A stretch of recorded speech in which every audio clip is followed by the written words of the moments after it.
こんにちは、オズビーです。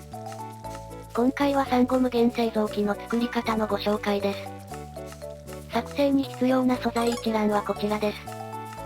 ブロック部分やガラスブロックに使用する素材は、お好みの素材を使用していただいて大丈夫です。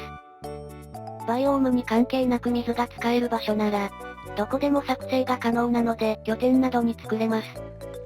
アイテム数は数えていますが間違いもございます。あくまでも目安として参考にしてください。では作り方の方へ移りたいと思います。先ほども言いましたが、バイオームに関係なく作成できて、砂と水と骨粉があれば、どこにでも作成できちゃいます。少し見にくいですが左下にサンゴができています。では次のバイオームに移動しましょう。次は海とは少し遠いイメージの高い位置にある、桜のバイオームで試してみましょう。こちらでもこのように砂と水と骨粉があれば、こうしてサンゴを生成することが可能です。では次のバイオームに移動しましょう。次は暖かい海とは真逆の雪が生成されている、こんな村の中にも作成できます。ただ寒い場所では水が凍ってしまうことがあるので、水の周りには必ず光源を置いてあげましょう。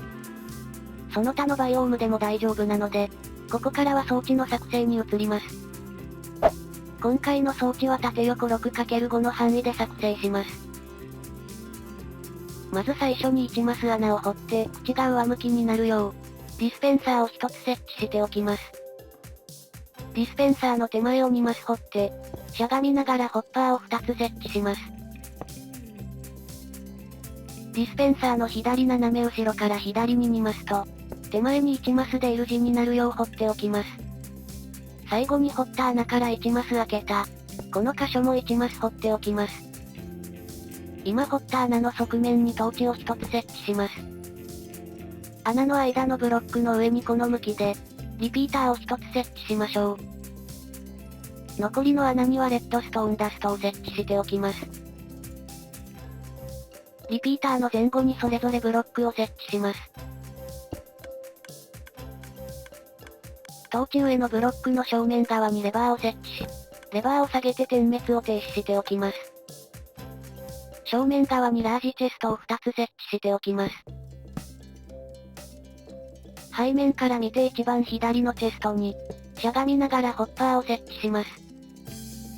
このレッドストーンダストの上からホッパーまでを、ブロックを設置して囲っていきます。今囲ったブロックの中に砂を敷き詰めていきます。ホッパーの上を除いた周りのブロック部分に、追加でもう一段ブロックを設置します。今設置したブロックの上にさらに追加で、ブロックを2段で設置していきましょう。ホッパーの上の3段にガラス板を設置します。正面のチェストの上部分の上から2段に、ガラス板までガラスブロックを設置します。ガラスの下部分にボタンを3つ設置します。一番端にはガラスを設置しておきましょう。中に入って砂の上に水を流して、水源にしておきましょう。2段目も同様にこの4箇所に水を流して水源にします。仮ハーフブロックを2段目の上側に設置して、全体的に敷き詰めていきましょう。ホッパーがある角の対角線上の角に、このブロックを狙って水を流します。仮のハーフブロックは壊しておきましょう。装置自体は完成となりますので、左側のチェストに骨粉を入れておきます。使用する場合はレバーを上に上げると、骨粉が発射されてサンゴや海藻が生成されます。それをシルクタッチがついたツールで壊すと、サンゴがアイテム化して回収されます。周りのブロックを石形で作っている場合には、使用するのは周りを壊さない斧がおすすめです。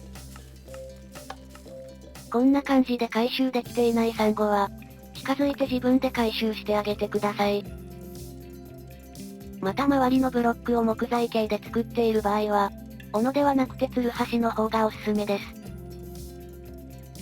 この装置以外に用途はないでしょうが、ハサミにシルクタッチをつけると両方いけます。海藻はハサミでしか回収できませんので、この装置専用として作るのもありかもです。刈り取ったサンゴや海藻は水流に流されて、右のチェストに回収されています。あとはチェストから必要数だけ回収しましょう。今回の装置はいかがでしたでしょうか？今回はバイオームに関係なくサンゴを入手できる、サンゴ無限製造機の作り方のご紹介でした。わざわざ取りに行かなくても良いので、拠点に一つ作っておくのもおすすめです。よかったら参考にして作ってみてくださいね。最後までご視聴いただきありがとうございました。ぜひともチャンネル登録と高評価もお願いします。また他にもトラップや装置の動画があるので、よかったら概要欄などからご覧になってくださいね。ではでは、また次の動画でお会いしましょう。バイバイ。